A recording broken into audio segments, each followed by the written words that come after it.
قرار عاجل من الرئيس شرع زيادة 50% في المعاشات والرواتب، وسبتمبر يترقب مفاجآت جديدة.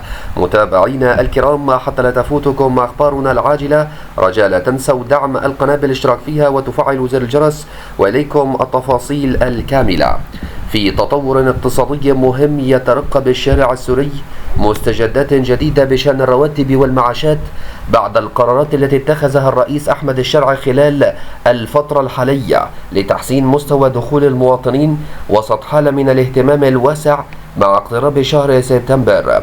وكان الرئيس أحمد الشرع قد أصدر المراسيم المختلفة التي نصت على إضافة 50% للرواتب والأجور المقطوعة للعاملين في الوزارات والإدارات والمؤسسات العامة وشركات ومنشآت القطاع العام، إضافة إلى جهات القطاع المشترك التي تملك الدولة فيها 50% على الأقل. وفي قرار منفصل أصدر الرئيس المرسوم رقم 135 المتعلق بأصحاب المعاشات التقاعدية، ونص على زيادة قدرها 30% على المعاش التقاعدي المستحق، على ألا يقل المعاش بعد الزيادة عن الحد الأدنى البالغ 12560 ليرة سورية جديدة.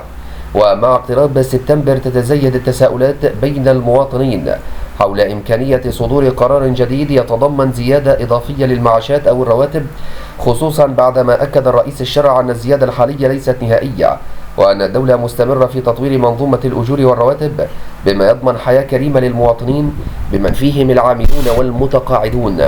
لكن حتى الآن لا يوجد في المصادر الرسمية قرار معلن بزيادة جديدة، لكن ما تم إعلانه في الصحف خلال الساعات الأخيرة أن 50% للمعاشات ستكون اعتبارا من سبتمبر 26.